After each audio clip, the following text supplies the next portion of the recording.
Si os parece bien, también a los ponentes, pues podemos comenzar. Y en este caso comenzaríamos, como digo, con Nelson. Vamos a hablar en español, inglés, ¿cómo? Esta vez no tenemos intérprete, nos han dejado solos. No sé, porque tengo los slides están en inglés, ¿ok? No pasa nada, eso no es problema. Okay. I will continue the discussion from the previous talk where we were discussing the engagement, the overall engagement in the relations with the communication technologies. Here I will enter a little bit in the engagement process, more related with psychology. I discussed already a bit about the motivation. How do we use the motivation in the design? How do we promote the stimulus and make an approach to the engagement through the psychological process of motivation? But here I will talk specifically. Disculpa, que Sí. no tenemos traductora ahora, lo digo por Ah, no Creo que sabía. lo he dicho, a lo mejor no me he expresado bien, no lo he dicho. No, porque yo pensaba que tenías traductor. Ok, no hay problema. Ha sido mi culpa, perdóname. No pasa nada. Ok, no hay problema. El diálogo quizás y Muy bien. Por mí no hay problema. Yo solo porque tenía los slides en inglés. Ok. Bueno, eso no pasa nada. Pronto, lo que estaba diciendo es que voy a conectar con lo que estaba hablando antes de lo engagement, que era un proceso más largo de las tecnologías de comunicación. Aquí voy a hablar solamente de los videojuegos y específicamente de la componente relacionada con las personas que van a interactuar, que van a jugar con los videojuegos. Y por eso lo que tengo aquí es, empezando con un modelo que ha sido developado por Ye, que ha sido trabajado a partir de un montón de entrevistas y de cuestionarios que tienen más de 300.000 respuestas. Ha llegado a estas 6 definiciones que tenemos aquí: acción social, mastery, achievement, immersion, creatividad, que están siendo utilizadas por muchas compañías para lo design de videojuegos, para lo perfeccionamiento o lo desarrollo de mecánicas de videojuegos que van más detrás de lo que los jugadores les interesa, sus preferencias, sus intereses y cómo llegar ahí. Y como había hablado antes, algunas de las categorías que había hablado ahí están aquí: Mastery, por ejemplo, creatividad, lo social, que están aquí. ¿Están aquí por qué? Porque yo he trabajado los modelos de engagement que os he presentado antes con los engagement streams, son trabajados a partir de aquí, ¿ok? Lo que he hecho es, he construido un conjunto de fluxos, de streams, de engagement a partir de las preferencias interactivas de las personas, ¿ok? Y esto lo podemos ver en esta forma, porque lo que tenemos aquí, podemos ver 6 perfiles, ¿ok? La acción social, mastery, o podemos ver grupos de perfiles, ¿ok? Y eso es lo que he hecho trabajando otros estudios que hay a propósito de perfiles, de motivación, de interacción. He seleccionado 3 perfiles a partir de los datos que he recogido. ¿Okay? Y por eso lo que podremos tener aquí son 3 grandes perfiles que nos indican qué tipo de diseño de juego podemos hacer para llegar a las personas, para llegar a la demografía de jugadores. ¿Okay? Y lo que tenemos aquí es lo primero, los dramatistas, que no son más do que personas que les gusta mucho la inmersión en las historias, la empatía, la relación, la socialización. Obviamente que hay aquí, como pueden ver, hay aquí algunas cuestiones que se levantan cuando estamos mirando aquí a las subcategorías que tenemos aquí. Y esto es una cosa que escucho mucho en los libros a propósito del modelo, es porque las categorías sociales son las más difíciles de trabajar, porque hay las relaciones sociales, por ejemplo, la colaboración, la competición, que puede ser una cosa completamente diferente, al final son dos categorías que promueven la socialización y pueden ser vistas como un proceso de socialización. Yo aquí rebato un poco la forma como Ye hace la triangulación de la socialización y de la acción más pronto. Esto nos da un gran grupo de personas que les gustan las historias, que les gustan las narrativas, los caracteres, las empatizaciones y que les gusta saber cómo va la vida de los otros. ¿Okay? Después tenemos los abstraccionistas, que son un otro grupo, un otro perfil psicológico que no está mucho interesado en relaciones humanas, que obviamente que está, ¿no? Mas no es eso que lo motiva a interactuar, a hacer cosas, ¿ok? Y por eso lo que lo motiva son la resolución de problemas, los desafíos, los challenges, estrategias, completar, llegar a ser el primero, llegar a ser el mejor, ¿ok? Estos son los obstruccionistas que miran a la realidad como una abstracción que puedes tener un diagrama, que puedes sistematizar de una forma compleja, ¿ok?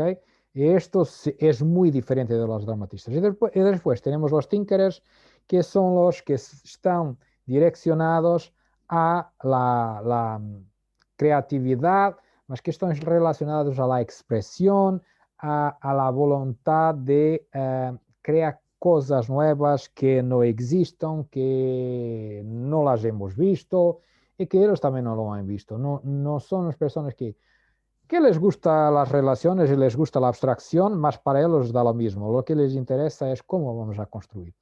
Por eso, ¿cómo podemos categorizar todo esto? Lo he utilizado, lo Big Five o Five Factor Model, que es una de las herramientas de modelación de personalidad más utilizada en la psicología y que nos da cinco grandes categorías, que son el consciousness, agreeableness, stability, openness to experience y extraversion. He utilizado esto, mas no solo he utilizado la Big Five, he utilizado un otro. Déjame ir aquí, ok. Lo Examen de Holland, que no es lo mismo que la personalidad, es una cosa un poco diferente, es la voluntad de hacer cosas, ¿ok? ¿Qué es tu vocación? Lo que te gusta hacer en el mundo, ¿ok? Esto es un trabajo de Holland que es muy interesante, que es muy rico, que tiene mucho contenido, que nos dice mucho sobre lo que les gusta a las personas hacer y cómo lo hacen, ¿ok? Vamos a ver atrás solo para mostrar aquí cómo es importante las personalidades del Big Five, ¿ok? No es solo una cuestión de los 5 grandes trazos, ¿ok? Es que tenemos aquí dentro subcategorías que nos interesan, ¿ok? Tenemos lo openness, la abertura, las personas que son abiertas a lo mundo, a la novedad, a lo nuevo, a lo diferente, a lo extranjero.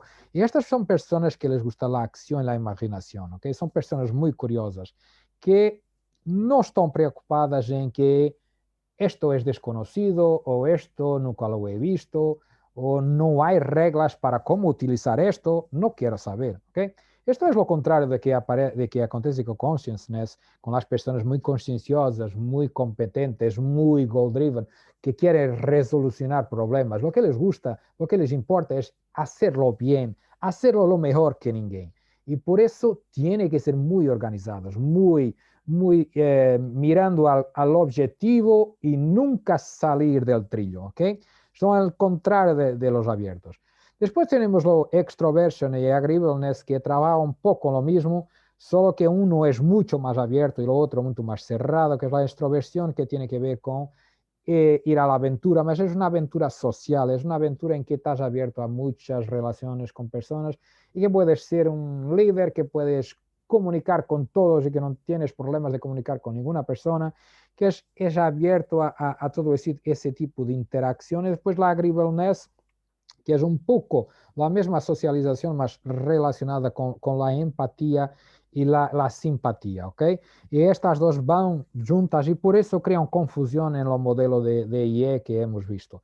Y por último, tenemos lo neurótico, que tiene que cambia de una estación calma a una estación ansiosa, seguridad, infelicidad, y pues nos da un tipo de bipolaridad, si quisiéramos, y que puede darnos un perfil que se va más, por ejemplo, a las artes, a un determinado tipo de mundo, ¿ok? Cuando, y esto es lo trabajo, solo para terminar lo exacto de Holland, es que él ha desarrollado una forma de promover la personalidad y relacionarla con la posible vocación, profesión del futuro de la persona. Y lo que nos dice es que cuanto más lejos esté en este diagrama, menos capaz va a ser la persona de cumplir, de llegar a hacer bien lo que se proporciona hacer. Y por eso lo que he hecho es, he combinado los dos modelos, ¿ok? Lo he combinado claramente que no he hecho estudios con esto, he buscado estudios y hay muchos estudios que intentan de conectar, que intentan de utilizar los Big Five y los RIASEC, y que lo relaciono, ¿ok? Y por eso lo que he hecho es, utilizando esos estudios de la psicología, combinado las categorías y subcategorías de los dos modelos para ver cómo podíamos llegar a un modelo final que tenemos la personalidad y la capacidad de hacer, de construir, de interactuar, si lo quisiéramos decir, ¿ok? Y por eso hay aquí una combinación. Por eso lo que he hecho después de esto es buscar personas que podamos utilizar en nuestro design, en nuestra construcción y que nos van a decir, ok, yo estoy diseñando, construyendo este videojuego para un tipo de engagement, para un tipo de envolvimiento que va a este perfil de personas. Suele ser abstraccionistas, dramatistas o tinkerers. Yo puedo diseñar los videojuegos siguiendo estos perfiles. Obviamente que los perfiles nos dicen, como hablaba en la otra charla, que hay maneras diferentes de construir los engagement, ¿ok? Por eso nosotros tenemos aquí algunas personas que rápidamente nos pueden imaginar lo tipo de persona que va a jugar nuestro juego, ¿ok? Tenemos aquí Descartes pensando en I think therefore I am, yo soy, yo penso, luego y yo soy. Tenemos Leonardo da Vinci, que solo le importaba la idea de hacer cosas, para él no era muy importante. En cuanto para Descartes, lo más importante era de comprender cómo llegar al objetivo, cómo explicar la realidad en su cuestión última. Para Da Vinci, la cuestión era cómo explicar cada momento en cada momento. No explicar cómo poder utilizar la realidad y la reconstruir y la reesquematizar y la reutilizar. Mira que Da Vinci en toda su vida nunca ha escrito un libro del inicio al final. Ha dejado en su cajón más de 30.000 páginas, mas nunca ha escrito un libro que tiene un principio, un medio, un fin. Porque él estaba siempre cambiando de idea, estaba siempre cambiando de área, porque solo lo interesaba lo nuevo, lo desconocido, lo que no conocía, y siempre trabajando con las manos y haciendo y reconstruyendo y trabajando. Después tenemos aquí Shakespeare, que es un otro perfil que va alrededor del social, alrededor de las historias, alrededor de todo lo que puedas poner ahí que va a poner dos seres humanos relacionándose uno con el otro, ¿ok? Por eso podemos ver aquí tres ejemplos, tres personas que podemos utilizar cuando estamos pensando en engagement, cuando estamos pensando en un engagement más lógico, más abstracto, y que tenemos un xadrez, un cubo mágico o algo que es pura lógica, ¿ok? O então, quando temos um Minecraft e só pensamos em Da Vinci que está aí construindo todo o que pode, ¿ok? Ou então, quando pensamos em Sims o pensamos en un juego con historia y vamos a pensar cómo podemos crear, dramatizar relaciones en la pantalla de Sims siguiendo ideas e historias que Shakespeare nos ha legado, ¿ok?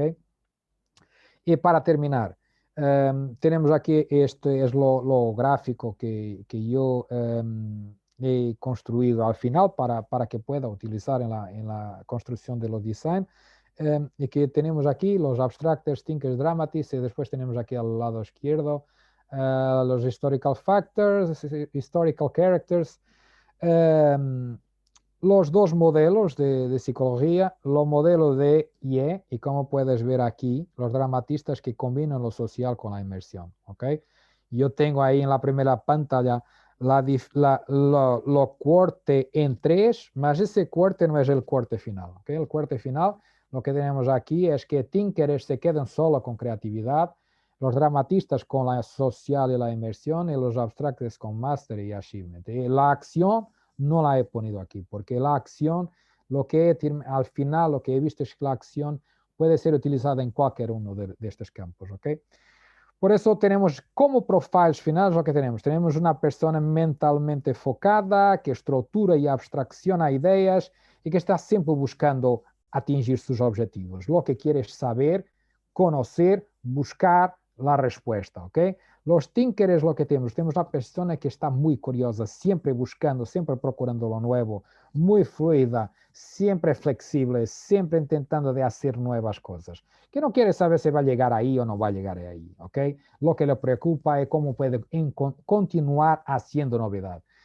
Por último, los dramatistas que están ahí observando, mirando, todo el tiempo comparando lo que son y lo que puede ser y lo que son los otros, y los otros son diferentes de ellos, y cómo son los seres humanos y cómo se relacionan.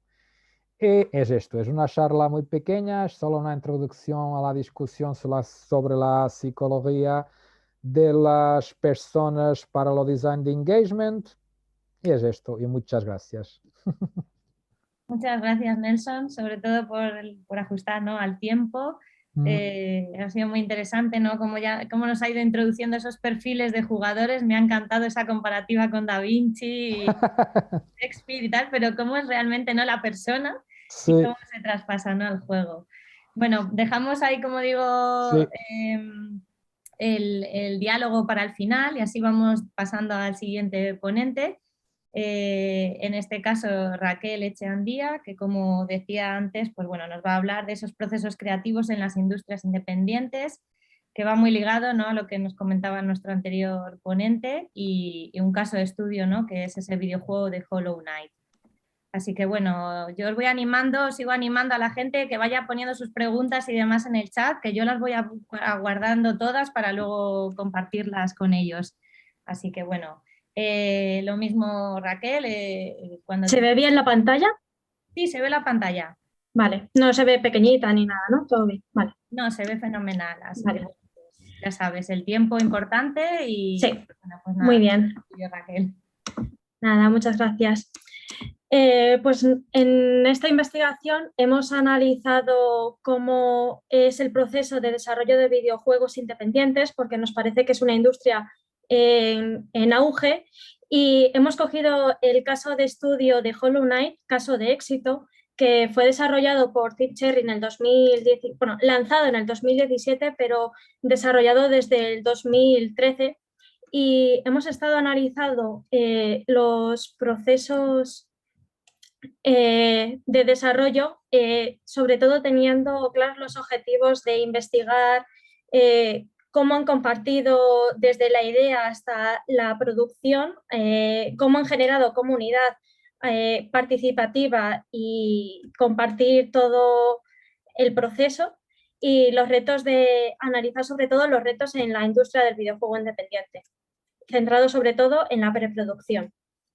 Entonces, nos hemos centrado en una metodología cuantitativa y cualitativa.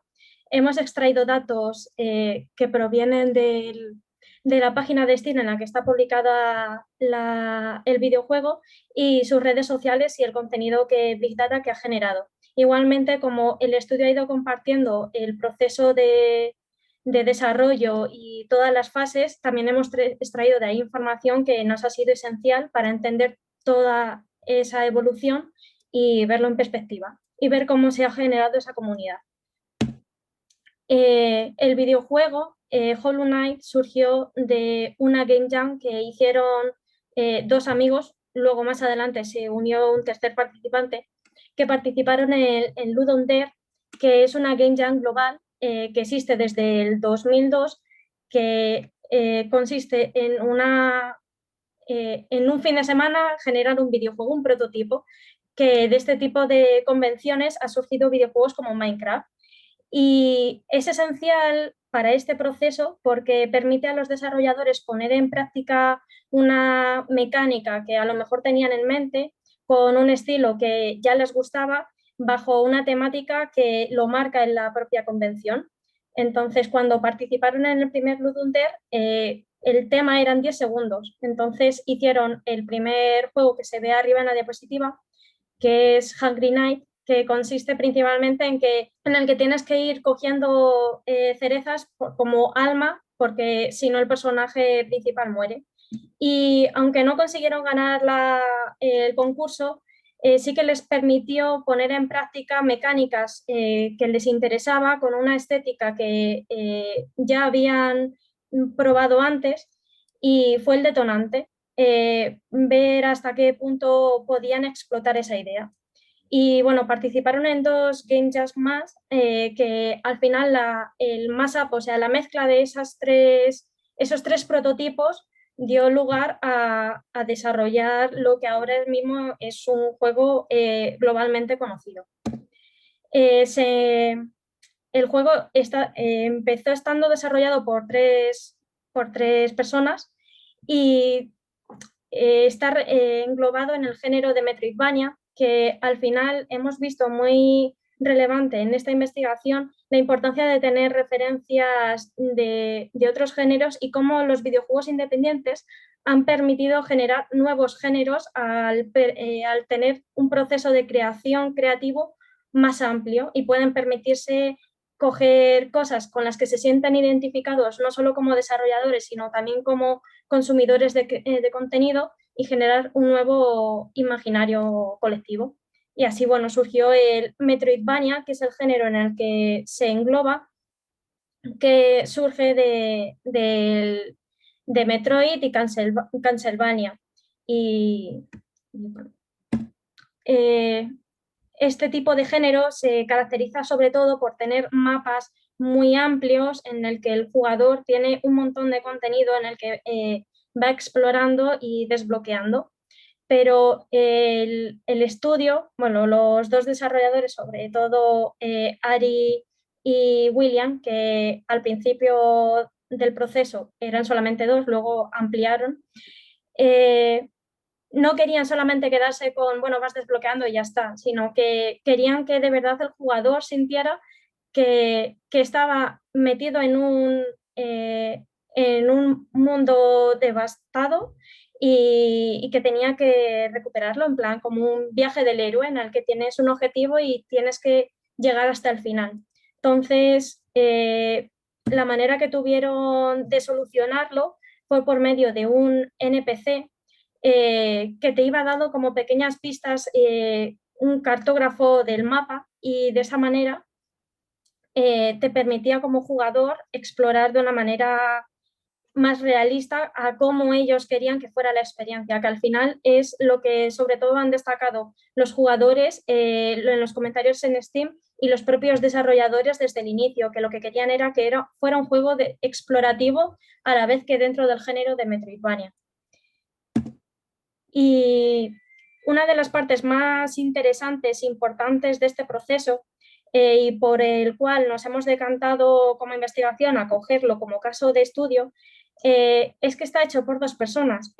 Todos los mapas, los 60 bosses que tiene, todos los elementos están hechos, dibujados y animados por Ari, que es el animador y artista del equipo.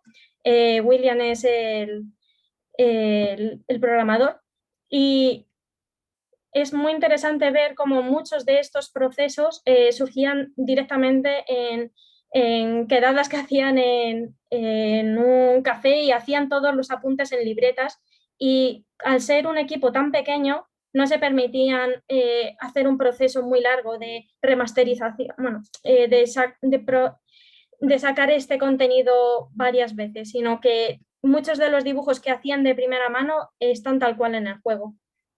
Entonces, todo ese proceso, compartirlo con la comunidad, ha sido muy, muy avalado y se ha visto en que se ha generado una comunidad que apoya el proyecto incluso desde antes que estuviera hecho.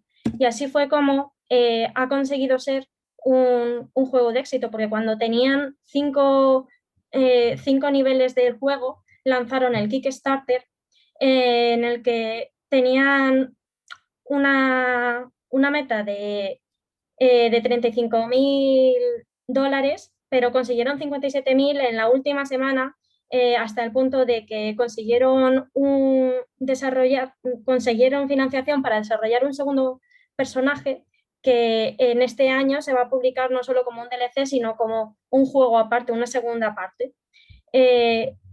Esto ha permitido también generar una comunidad muy sana que ha avalado todo el proyecto, ha compartido en todo momento en redes, llegando a ser globalmente reconocido, y un juego independiente desarrollado por 3 personas que consiguiera esta financiación les permitió continuar con su idea, con su sueño, hacer realidad el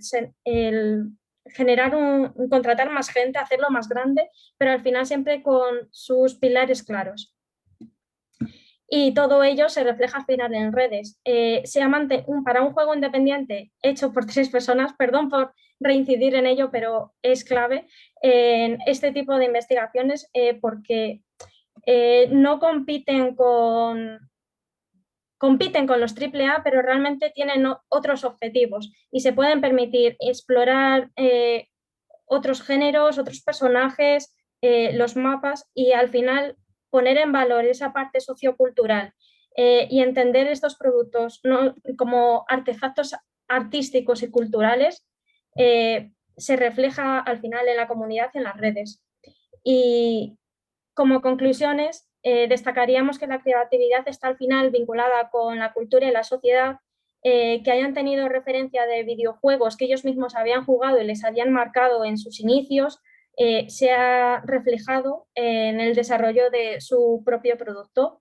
Esto también ha permitido establecer diferentes tipos de procesos de generar ideas, y no solo desde la perspectiva de desarrolladores, sino como consumidores, y siempre buscando la experiencia del jugador. Los videojuegos también forman parte de un contexto sociocultural, entonces entender esa comunicación creativa, hacerlo activo y lo que hemos estado comentando, entender qué es lo que van a consumir y estar pendiente de ello, es clave para este sector. Y por último, los desarrolladores de videojuegos independientes, en contraposición con los estudios grandes, AAA, consolidados, que pueden permitirse marketing, pueden asumir más riesgos a la hora de hacer algo diferente, sorprender al público, lo que aumenta el interés de los jugadores por generar nuevos contenidos. Se identifican más con los personajes, con todo el contenido, y es al final generar como una familia, a diferencia de los AAA que están como un poco más alejados. Y bueno, muchas gracias por vuestra atención.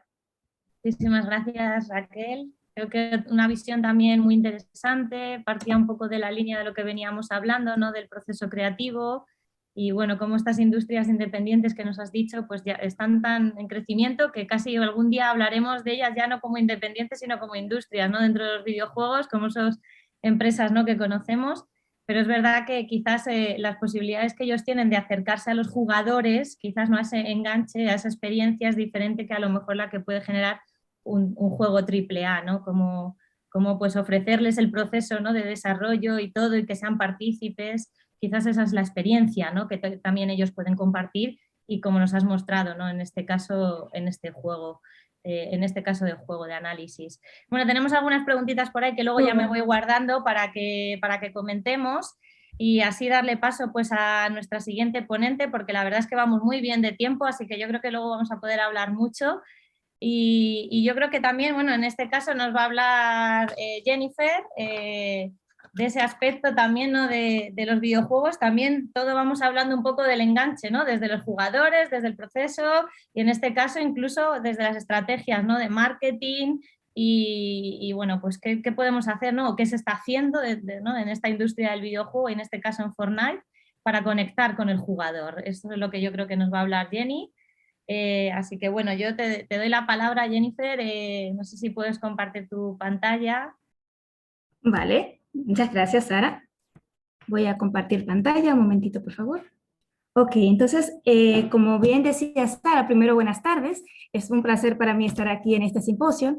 Y efectivamente, la narrativa digital en los videojuegos ahora es utilizada como una herramienta publicitaria.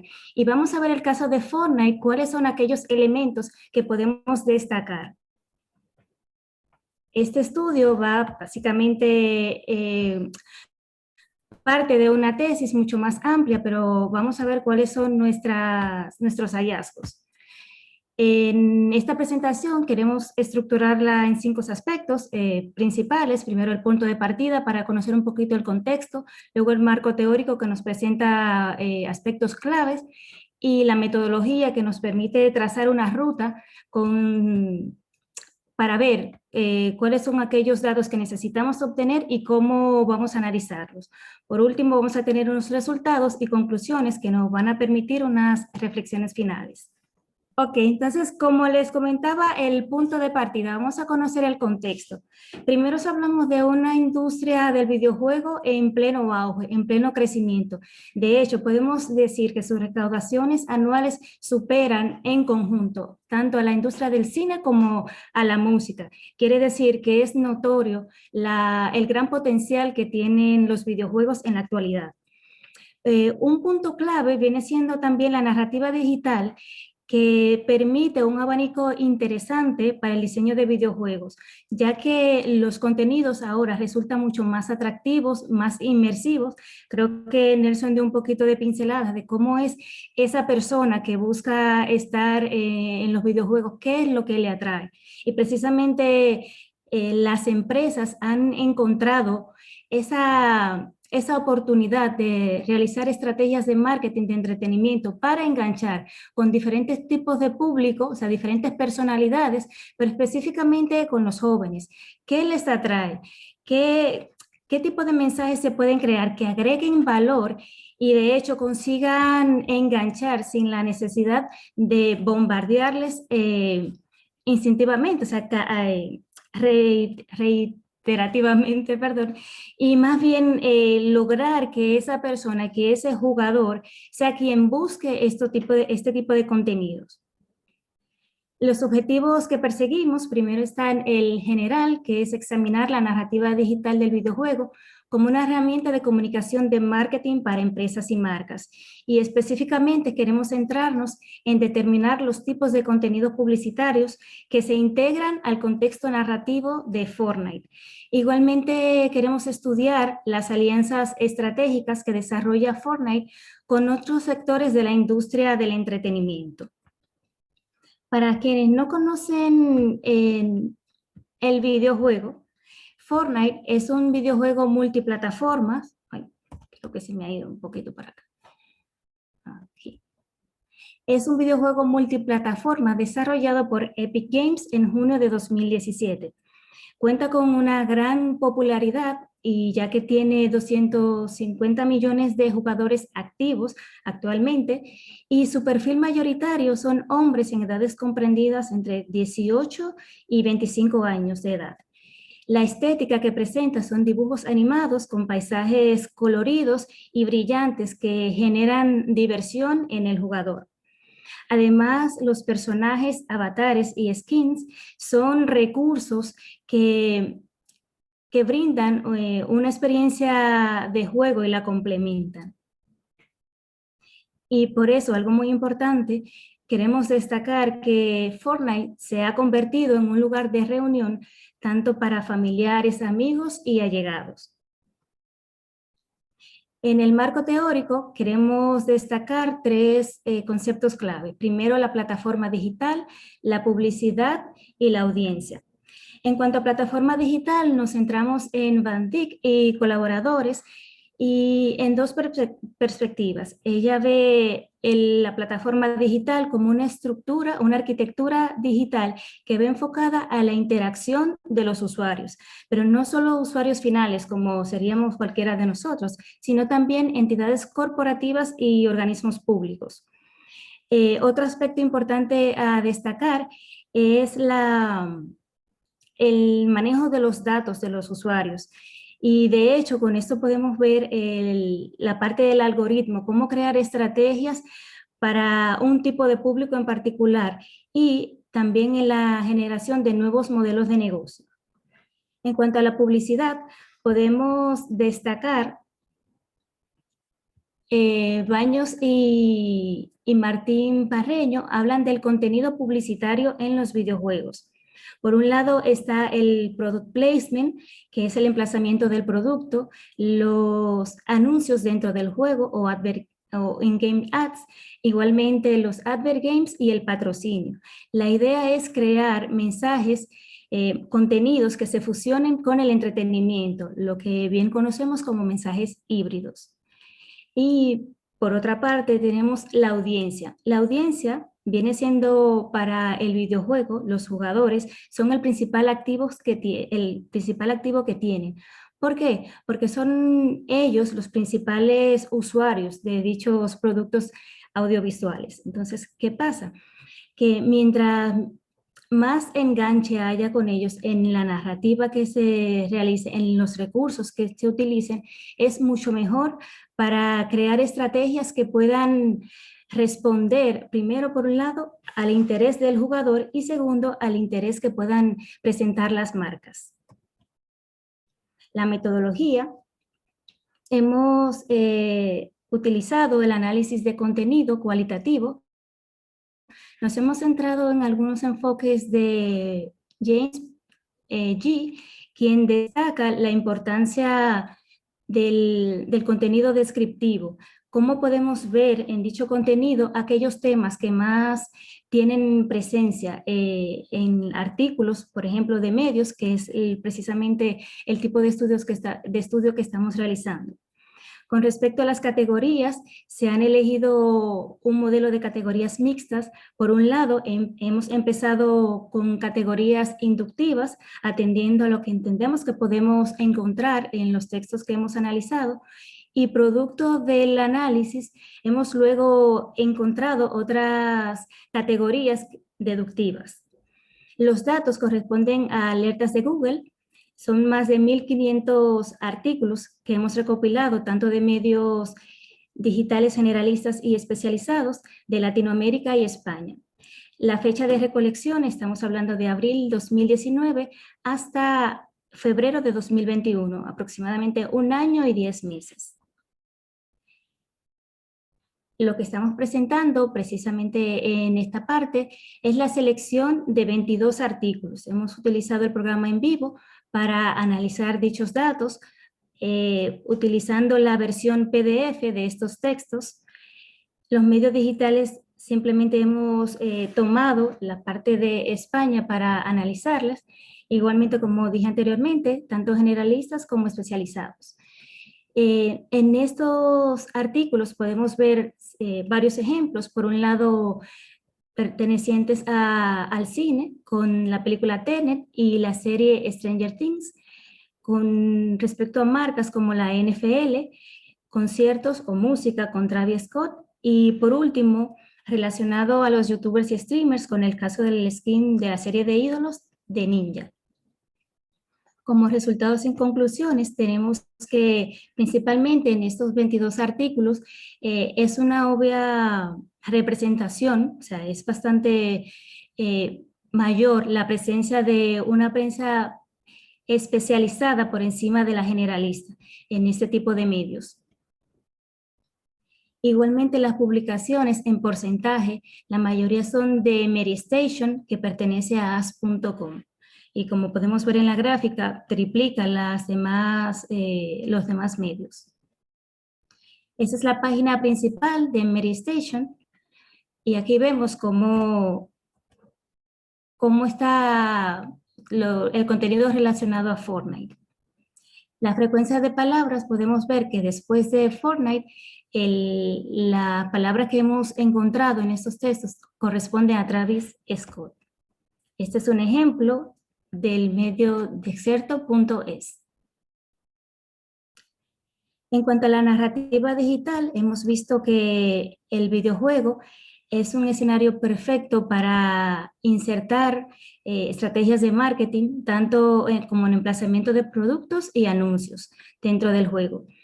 Y hemos visto que en los artículos analizados aparecen 3 palabras claves. Primero, el gameplay a través de los mapas y escenarios, el pase de batalla, cuando hablamos de las temporadas y los desafíos, y las skins con personajes icónicos y serie de ídolos.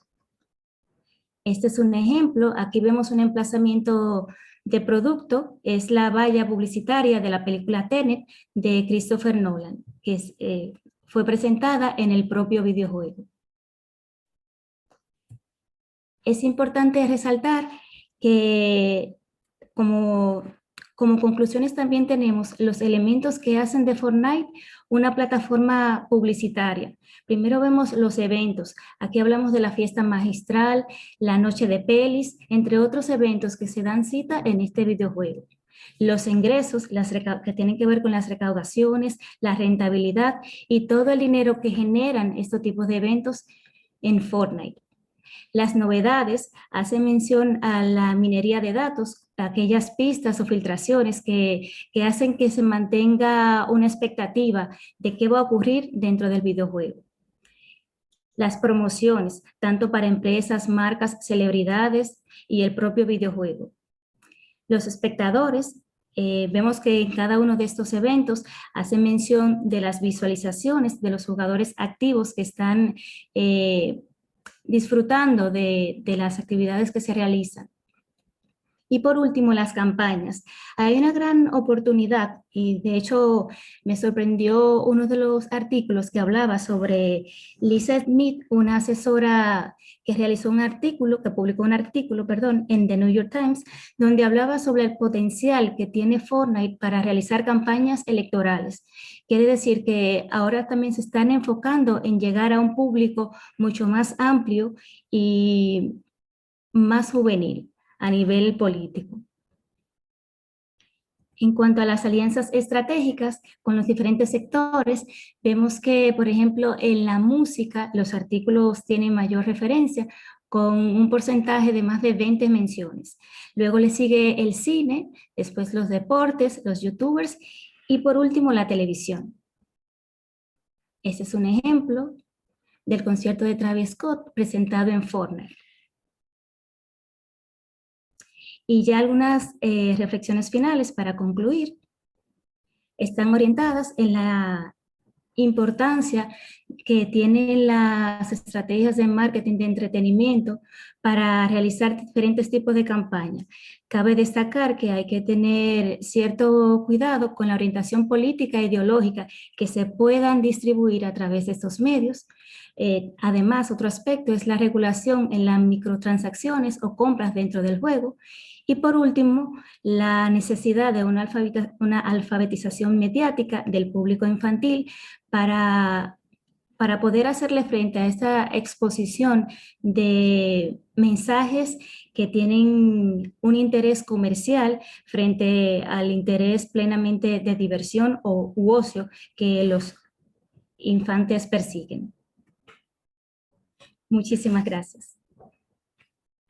Muchísimas gracias, Jennifer, a ti por la exposición que nos has realizado con este caso, ¿no?, de ejemplo de Fortnite, tan interesante yo creo, y los vínculos o alianzas, ¿no?, que se forman a nivel de contenidos, música, conciertos, cine, ¿no?, y los videojuegos, que sin duda también están.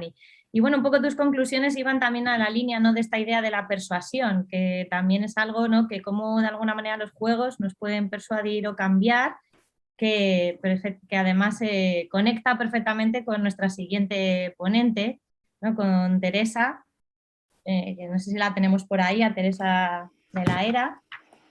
No sé si nos oye. Estoy ¿Sí? aquí. ¿Nos oyes? No sé si podemos verte, Teresa. Yo es que tengo el vídeo activado, no sé por qué. Ahora ¿No me te vemos, veis? sí. Ah, Te vale. vemos. Bueno, muchas gracias, Teresa. Que, como decía ella, nos va a hablar, ¿no?, un poco de eso, de mirando más allá de la persuasión, ¿no?, a través de las representaciones basadas en las reglas del juego, ¿no?, cómo las reglas del juego también en esos mundos digitales pueden cambiar actitudes, ¿no? También vamos un poco todos en la misma línea, yo creo, dentro de ese ámbito de los videojuegos. Y bueno, pues responder a preguntas, ¿no?, de si realmente eso, los videojuegos pueden persuadir, pueden cambiar con esas actitudes del individuo, del jugador. Hemos visto ya diferentes jugadores, ahora vamos a ver, ¿no?, si podemos cambiarlos o cómo llegar a ellos. Así que bueno, mientras Teresa nos comparte su pantalla, yo sigo animándoos a irnos dejando preguntas. Ya tenemos en algunas preguntas por ahí en el Zoom y bueno, pues también en el chat, o sea que animaros a ello, que yo sigo apuntando para luego compartirlas. Además vamos muy bien de tiempo, yo creo que bueno, nos va a dar tiempo a dialogar, que es lo interesante. Pues nada, Teresa, cuando tú quieras yo te cedo la palabra. ¿Sí me veis bien la pantalla y todo? Sí. Vale. Bueno, pues como decías, yo lo que os voy a hablar es sobre juegos persuasivos y las diferentes maneras en las que se pueden utilizar los videojuegos para persuadir a personas, ¿no? Dependiendo de cuál es el objetivo. Si el objetivo es para crear una nueva actitud, para reforzar una actitud que ya existe o para cambiar actitudes. Y dependiendo de cuál es el objetivo, la persuasión debería ser diferente. Es lo que voy a intentar explicar un poco, ¿no? Seguramente hay muchos que ya conocéis el debate que existe alrededor de los juegos persuasivos, si realmente los videojuegos se pueden usar para persuadir o no. Y este debate empezó cuando en 2007 Ian Bogost publicó su libro Persuasive Games, y en él básicamente decía que los videojuegos son únicos porque básicamente tienen la capacidad de explicar procesos a través de interacciones, algo que no se puede hacer en otro tipo de medios de comunicación. Y por eso decía que son únicos y que por eso tienen un poder persuasivo único, que no es comparable a otros medios de comunicación. Digamos que esto se convirtió en un gran fenómeno hasta que en 2011 Miguel Sicart publicó un artículo llamado Against Procedurality, en el que decía que Bogost se equivocaba porque se estaba olvidando de que en los videojuegos los jugadores básicamente son creativos y muchas veces ni siquiera siguen las reglas del juego o se inventan nuevas reglas y que quieren controlar lo que pasa en el juego, y que eso no garantiza que el jugador vaya a ser persuadido de la forma que el diseñador ha iniciado, o sea, ha pensado inicialmente, ¿no? Esto generó un gran debate y la realidad es que Sicart no fue el único digamos, en criticar a Bogost. Hubo otros que lo hicieron antes que él incluso y otros después, pero incluso el propio Sicart en 2017 en un congreso llegó a asumir que muchas de las cosas que él había dicho en su libro de Persuasive Gaming estaban equivocadas.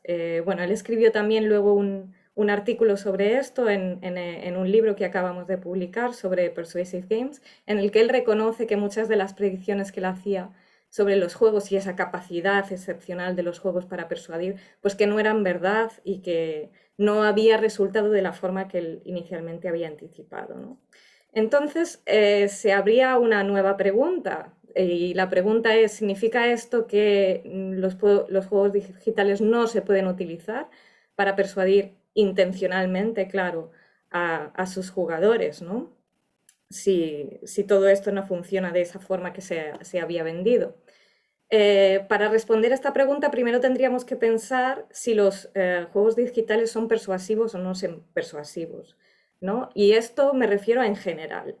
Y la realidad es que hay muchísimos autores que han hablado, investigado y teorizado sobre las cualidades persuasivas de los videojuegos.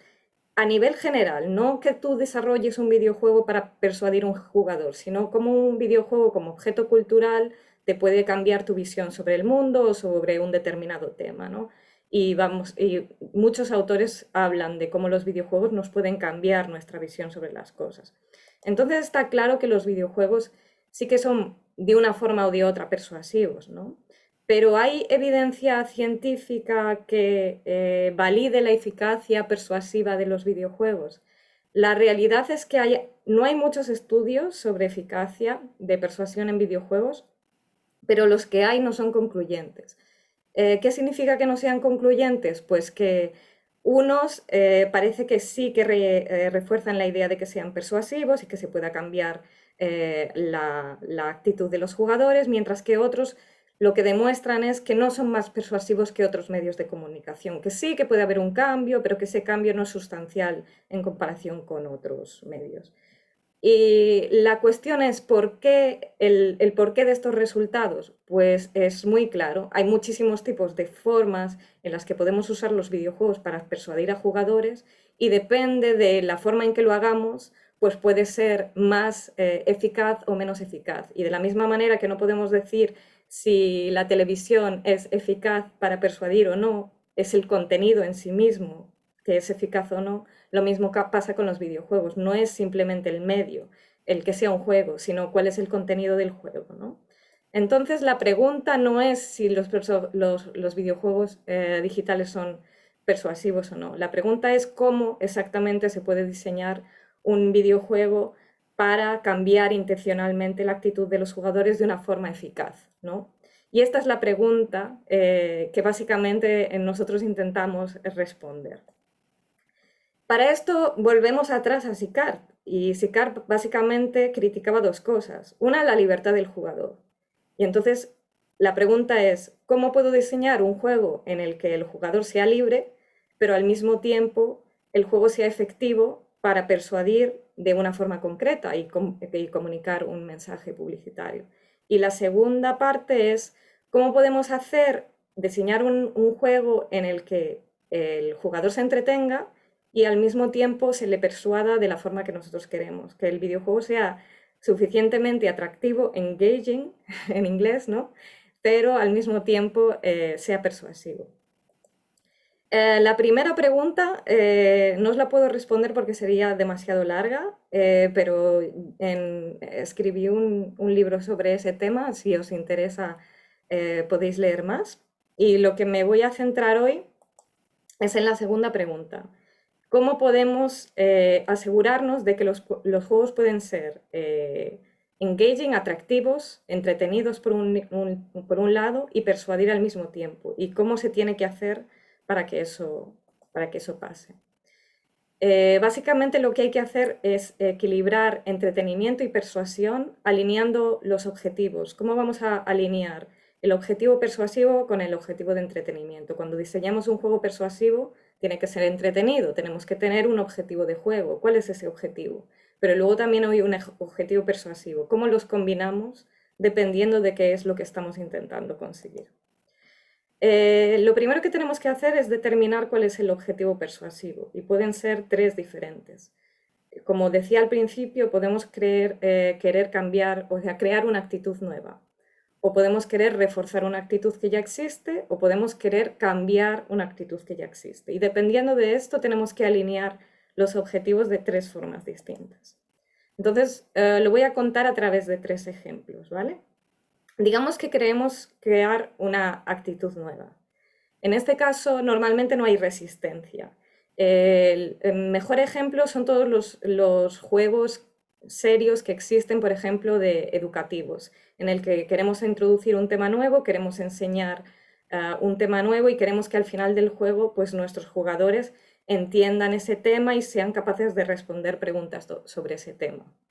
En este caso no habría resistencia, ¿no? El juego que he traído como ejemplo es este juego que se llama Plague Inc., en el que básicamente lo que nos están tratando de enseñar es cómo funcionan las enfermedades infecciosas y cómo las enfermedades infecciosas se van moviendo de un país a otro. se supone que es un tema del que el jugador no sabe demasiado y tiene que aprender a través del juego cómo todo esto funciona. En un juego de este tipo, lo que tenemos que hacer es que el objetivo del juego sea exactamente igual al objetivo persuasivo.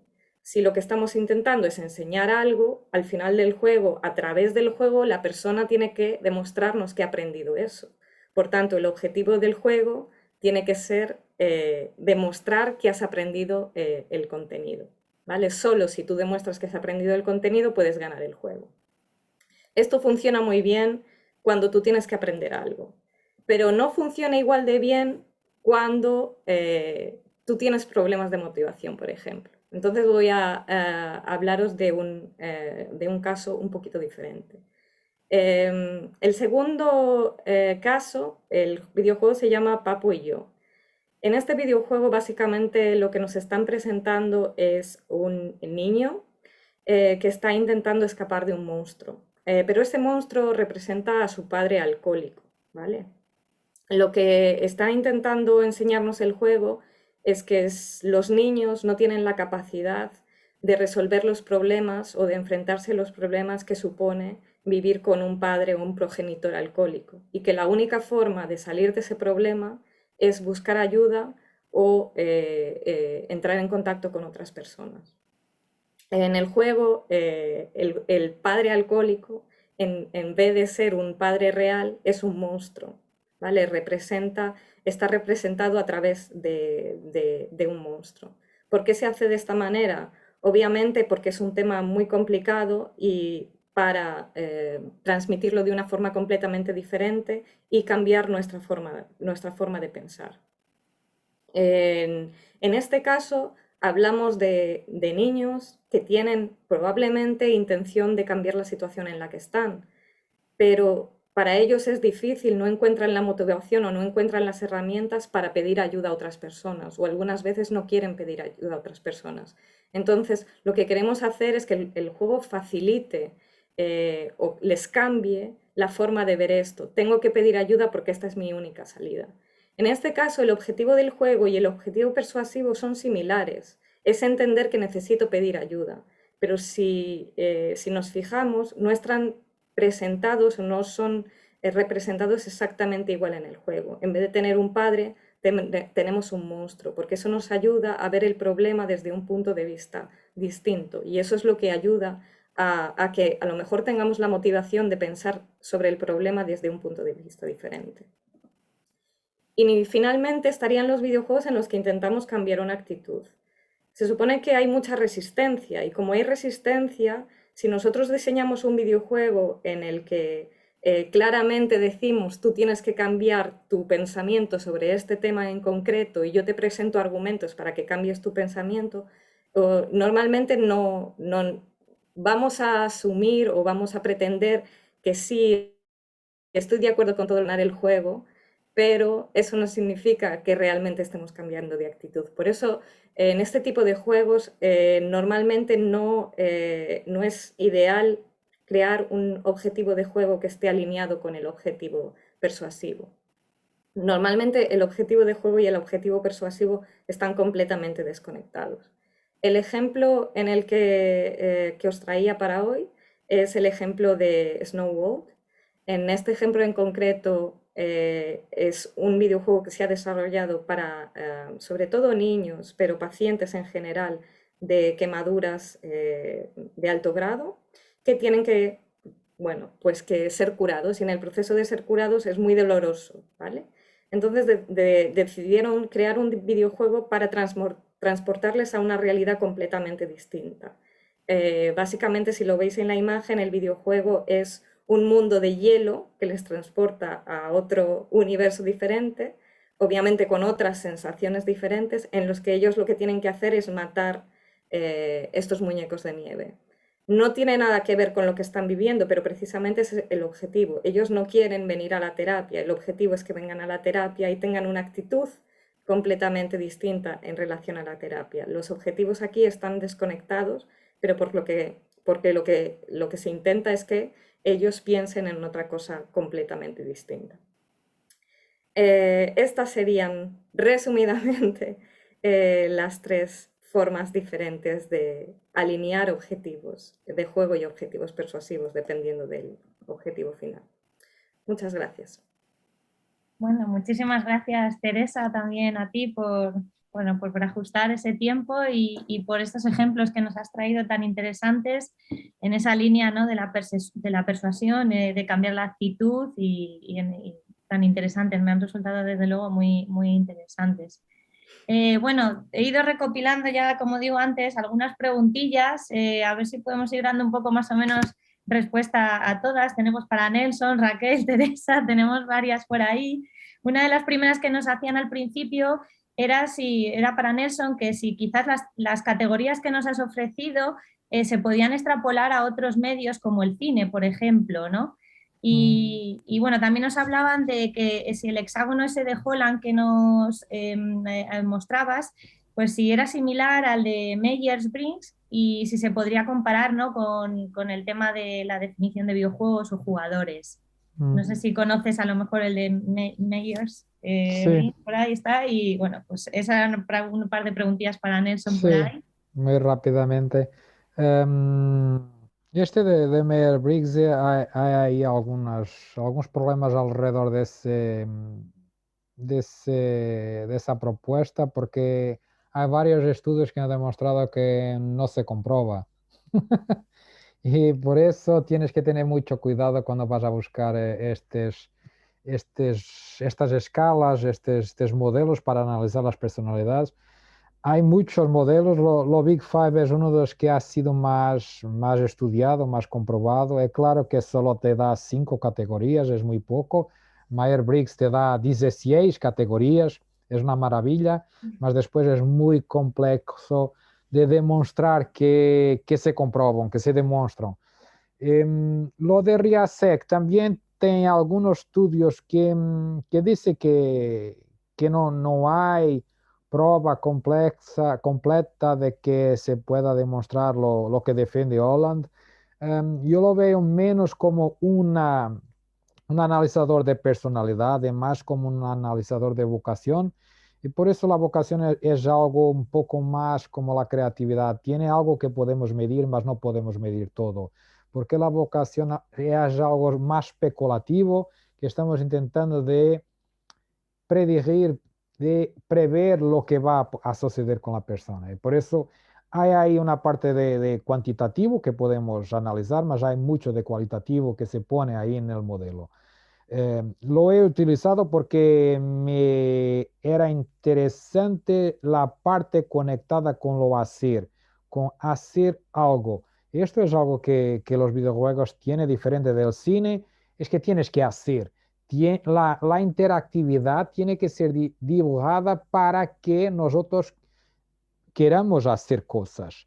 Y esto es difícil porque es muy más simple, porque tenemos modelos más estandarizados para hacer una película o un libro que nos mantenga leyendo do que hacer algo que nos mantenga interactuando.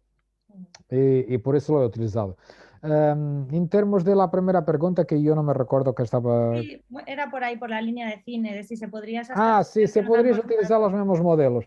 Mm. Mira, yo pienso que la cuestión de los modelos los puedes utilizar para analizar diferentes medios, más lo interés que yo he utilizado aquí no es para analizar, más es más para dibujar las estrategias de interacción. Es claro que puedes decir, ok, mas por ejemplo, una persona más abierta a la experiencia se va a interesar más por una película extraña, alternativa, que no utiliza lo mismo modelo clásico de contar historias. Es verdad, ¿ok? Lo que pasa es que los cine tienen la forma como nosotros consumimos historias es diferente de la forma como nosotros interactuamos con un objeto, ¿ok? Y por eso yo no quería decir que es lo mismo, porque hay una cantidad de variables que están ahí en el proceso de interactuar con una narrativa que son diferentes. Por ejemplo, si hablásemos de cine no narrativo, probablemente ahí podríamos estar hablando de cosas más parecidas. Lo que pasa es que en cine tú estás utilizando muchas técnicas de persuasión de narrativa y por eso las personas se mantienen ahí interesadas por saber lo que va a suceder a seguir, ¿ok? O empatizadas con la capacidad de lo actor de hacer una determinada performance y con eso mantener lo espectador interesado, ¿ok? Eso es muy más difícil de utilizar en videojuegos porque nosotros no utilizamos personajes reales, utilizamos solamente representaciones. Y esas representaciones tienen mucho que desear en términos de calidad, en términos de capacidad de establecer una conexión. Es claro que hemos evoluido mucho, mas ok. Bueno, esta que nos comentaba Nelson me llevaba a otra pregunta, ¿no? Que también nos plantean interesante para Teresa y que también para Jenny, yo creo, podríamos extrapolarla, el tema de la inmersión y la persuasión, ¿no? Es verdad que, como decía Nelson, la inmersión al final es todo, ¿no? Los elementos, la narrativa, la estética del juego facilitan esta inmersión, ¿no? Entonces, ¿creéis, no, que al final todos esos elementos de inmersión recaen en esa persuasión, Teresa? Y Jennifer, en el caso de a lo mejor el tema de marketing, ¿no? Y del enganche por ese lado también de los jugadores. ¿Qué opináis vosotras dos? ¿Empiezo yo? Sí. Sí, por supuesto está muy relacionado. Yo os decía que había una de las preguntas que no tenía Claro. tiempo a responder. Básicamente en ese libro yo lo que explico son todas las dimensiones que se pueden usar en los videojuegos para persuadir a los jugadores. Que no es solo las reglas del juego, como dice Sicard, hay muchísimas otras dimensiones. Obviamente está la narrativa, como dice Nelson, también hay narrativa en videojuegos y todas las técnicas narrativas que se conocen funcionan dentro de los videojuegos también. Y los videojuegos, existen dos tipos de persuasión. Una es la persuasión de dentro a fuera, es decir, cómo el videojuego te tiene que persuadir para jugar y seguir jugando. Porque si tú no sigues jugando, tú no vas no te va a llegar el mensaje completo, ¿verdad? Sí. Y otra es la de, ¿sabes? O sea, de dentro a fuera y de fuera a dentro, ¿no? Después también, o sea, cómo te transmite el mensaje. Entonces la inmersión es muy importante desde el punto de vista de atraparte en el juego para que sigas jugando y también para que juegues de la manera que idealmente el diseñador quiere que juegues para que te llegue ese mensaje, ¿no? Entonces la libertad está ahí. Si tú sabes usar todas esas dimensiones de una forma inteligente, tú aún puedes dar muchísima libertad al jugador y conseguir persuadirlo de la forma que tú quieres. Muy interesante. No sé, Jenny, en esa línea también, ¿no? Veíamos ahí tus ejemplos de marketing, sin duda ahí estaban un poco enganchando al jugador. Claro, con respecto a las estrategias que utilizan las empresas, ahí hablamos de los eventos, propiamente en Fortnite, se ven cómo esas estrategias de utilizar un cantante que esté en auge, que sea, digamos, del agrado de un público especialmente joven, ese tipo de actividades hacen que enganche con este tipo de público. ¿Por qué? Porque estamos hablando de su propio lenguaje, estamos hablando de su propia cultura, lo estamos envolviendo y digamos, traspolando lo que ven fuera del videojuego dentro del mismo. Entonces, es como una extensión, podríamos decir. Hace que tú quieras permanecer vinculado al videojuego por más tiempo. Entonces, veo que sí, que realmente la narrativa y aquellos elementos de marketing pueden atraer bastante y ayudar a que el jugador se sienta todavía mucho más involucrado con el videojuego. Esto me recuerda a una de las, creo que lo ha dicho Teresa antes, ¿no? Que no solo es el medio, sino el contenido, ¿no? Que es ahí la clave, yo creo. El contenido nos da pie a hacer conciertos, el contenido nos da pie, ¿no? También a poder cambiar una actitud o una manera diferente, ¿no? Todo esto, ¿no? Que veníamos hablando, o incluso el contenido, ¿no? Que nos decía Raquel antes, pues también, ¿no? El tipo de industrias independientes nos permite generar un juego más diferente, ¿no? Con más posibilidades narrativas, más arriesgado. Y de hecho, al hilo de esto, ¿no? Hay una pregunta por ahí que nos hacía Sergio, que si creías que, esta es para Raquel, que si creéis que los videojuegos indie se están volviendo cada vez más conservadores, ¿no? Por el hecho de las dificultades precisamente que hay en el desarrollo y si eso hace que se estén volviendo más conservadores y a lo mejor estén perdiendo esa frescura. El contenido, ¿no? Narrativo y demás de los videojuegos. Pues no sé si hay una respuesta clara de decir si sí o si no, pero me parece que el que cada vez haya más desarrollo de software gratuitos y más accesibilidad permite también que nueva gente que a lo mejor no se había ni planteado estar dentro de la industria pueda probar y eso trae frescura. Pero sí que la dificultad de ahora mismo posicionarte con un producto y más en un videojuego y generar comunidad, lo complicado que es llegar al punto de que la gente quiera avalar tu producto, puede hacer que seas más conservador y experimentes menos, pero nunca va a dejar de haber industria que pruebe cosas nuevas. No sé, es mi perspectiva. Sí, yo estoy de acuerdo, ¿no? Claro, yo creo que precisamente por ser eso, independientes, quizás tienen todas esas posibilidades, pero también yo creo que arriesgan a la hora de estar más cerca de la audiencia. Quizás no Sí. es el lanzamiento del juego sin más, sino que intento escuchar a mi público, a El esos día a día. jugadores de los que nos hablaba Nelson, ¿no? Y Ujú. hacerles partícipes del proceso y, bueno, pues engancharles, ¿no? Que la inmersión vaya ya desde el principio, ¿no? Desde el proceso de Sí, desarrollo. desde antes de lanzarlo incluso. Eso es, ¿no? Desde antes de lanzar el juego vaya ya esa inmersión ahí, ¿no? En esos jugadores. Nos decía, Lo problema es que las personas que les gusta, los gran público que les gusta jugar o ver a cine, les gusta lo conservador, lo que estabas diciendo, porque les Sí, gusta lo familiar, lo fácil de consumir. Si vas a hacer un juego como Raquel está trabajando ahora, que es muy diferente, que tiene un game design sí. innovador, interesante, hay un pequeño grupo, oh, sí, vamos a experimentar. Y los otros, ok, vamos a esperar para ver si vale la pena. sí, ¿no? Sí. Vamos a ver cómo funciona ellos y luego ya nosotros Sí, vamos porque detrás. da mucho trabajo de ir ahí a ver cómo se funciona. Sí, sí, desde luego, ¿no? Vamos a ver cómo va. Estaba un poco en la línea de lo que comentabas antes, ¿no? El tema del consumismo también, ¿no? A lo mejor hay Sí, Claro. juegos que sabemos que funcionan y sacamos una saga y un juego, otro Y ya juego, está. otro juego. eh, Y también, pero la creatividad, ¿no? Y la diversidad de videojuegos, yo creo que también eso es enriquecedor, ¿no? En esta mm, industria. Pero claro, viene de arriesgar, ahí está, ¿no? De esa idea de sí. arriesgar. Por ahí teníamos una pregunta que se me había quedado en el tintero para Teresa también, que si creéis que esa idea de persuasión también se podría aplicar a juegos de mesa, como Life o Mm, Pandemic o Werewolf, que bueno, que en donde el jugador tiene un rol, ¿no? Y también a lo mejor ahí hay un poco la idea bueno, pues de actitud, ¿no? De asumir ese rol. E incluso por ahí decían también el tema de Animal Crossing o Among Us, que son casos de juegos recientes que en la pandemia pues fueron como un boom, ¿no? Del tema este de la inversión. No sé ahí qué opinas un poco de este aspecto. ¿Crees que los juegos de mesa también tienen esta idea de persuasión así?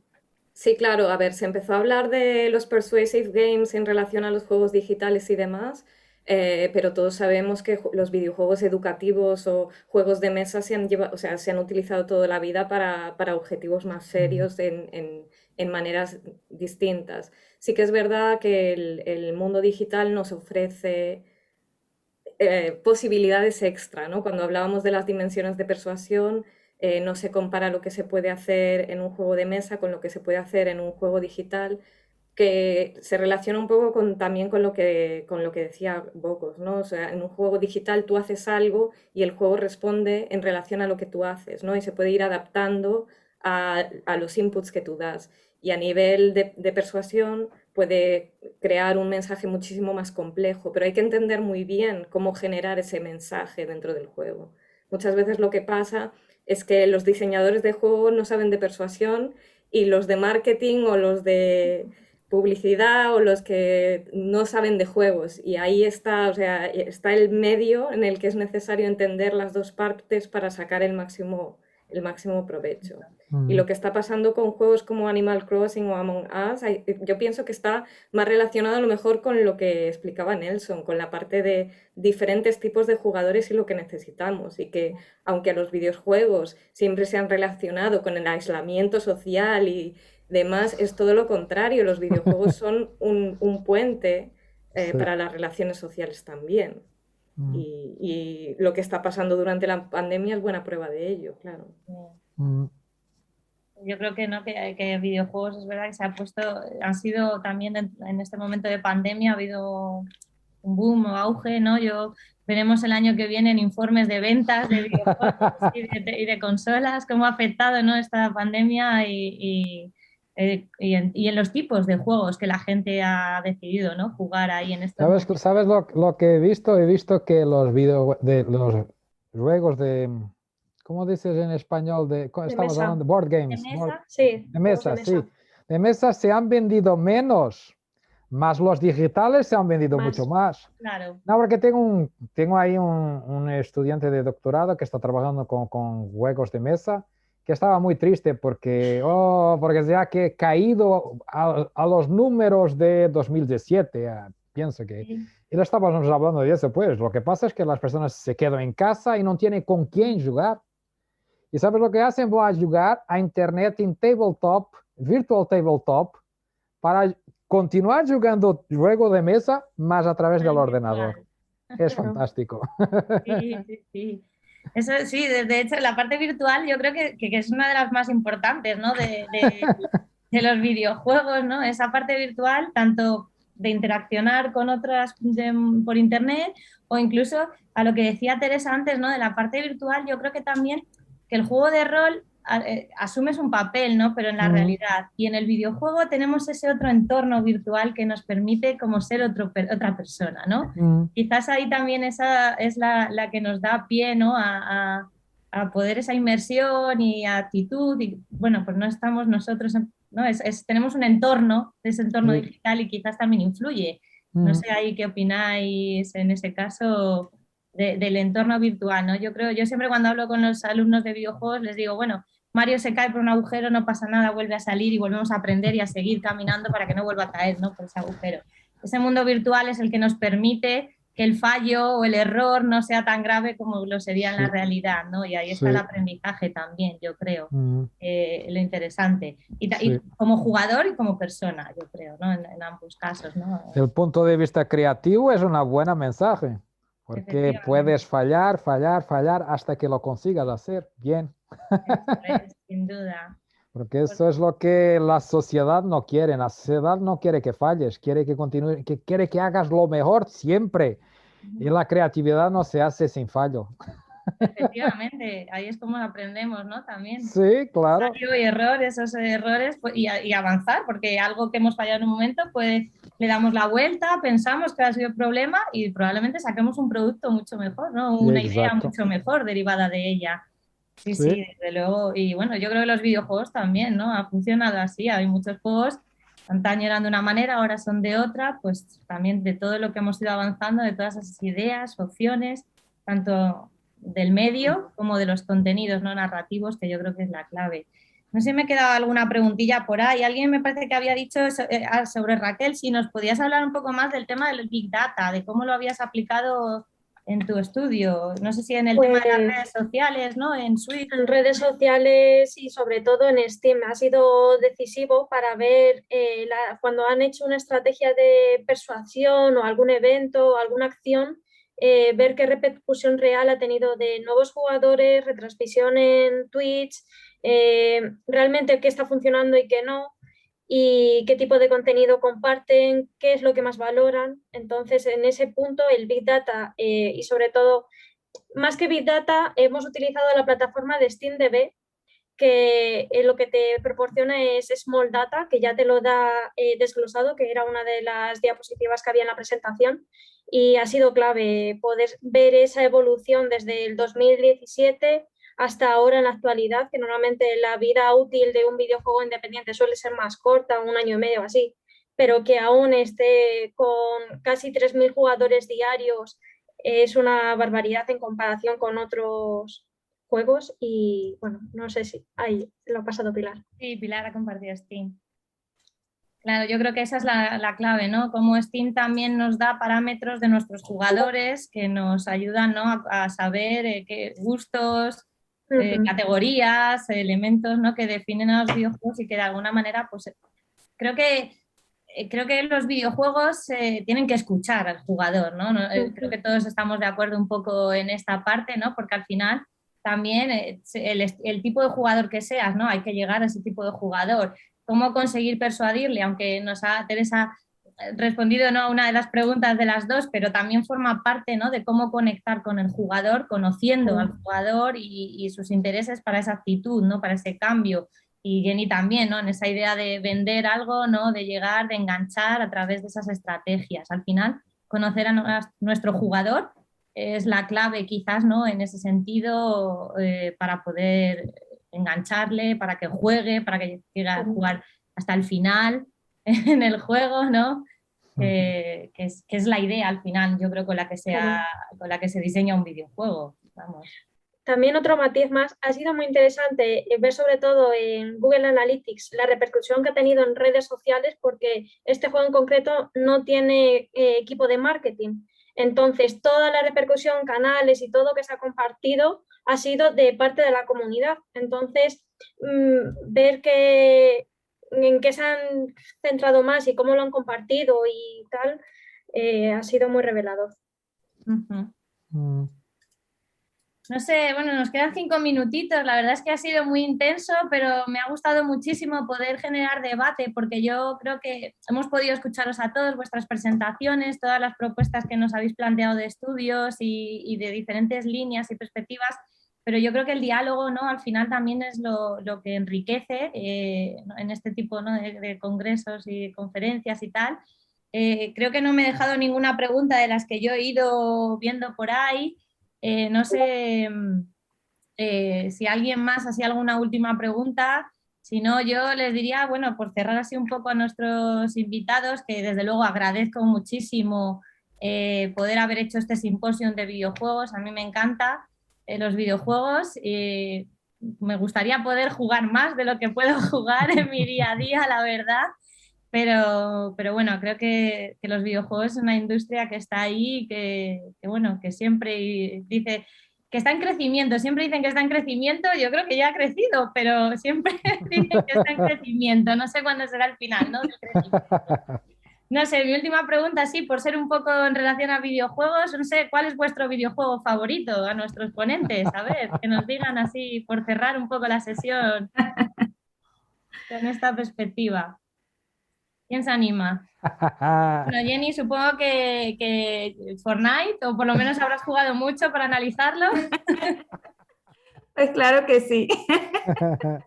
Raquel, Hollow Knight, o no lo sé, tenemos ahí algún rival, ¿no?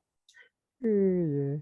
Y Nelson, no sé, jugador o no. No sé, me gusta Witcher 3 y ahora lo que me ha gustado más es Disco Elysium, un juego muy, muy, muy bueno en términos de RPG. Mas hay muchos juegos buenos. Muchos juegos, eso es verdad. La verdad es que es una cuestión de jugadores. Sí, claro. Favorito, ¿no?, en función de lo que puede hacer en el juego, ¿no? Es así. Por ahí nos decía Sergio que Mass Effect 2 era su juego favorito. Sí. Así que ahí tenemos. No sé si Teresa, ¿tienes alguno? O la verdad Yo soy de juegos de plataforma, fan de Mario de toda la vida y Little Big Planet, y sobre todo ahora que lo recupero para jugar con mi hijo. Pues. Claro. Qué bonito, qué diferente jugar con niños a jugar. Se ve diferente el juego, desde luego. Sí, sí, yo me encanta también, yo soy muy de plataformas. Mario Luigi, muy divertido, una cosa muy curiosa me parece el juego, así que... Bueno, pues sin nada más, de nuevo agradeceros a todos por la participación en este simposio sobre videojuegos. Gracias de verdad por todo lo que nos habéis compartido, todo lo que hemos podido reflexionar. Me quedo, ¿no?, con ideas como experiencia, el valor del jugador, como, ¿no?, los jugadores y escucharles, el proceso, marketing, tipos de jugadores y persuasión, ¿no? Quizás palabra clave, enganche, persuasión. Desde diferentes puntos lo hemos podido ver hoy. Así que bueno, pues nada, muchas gracias a todos y bueno, pues damos por finalizada la sesión. Muchas gracias. Adiós. Adiós. Adiós.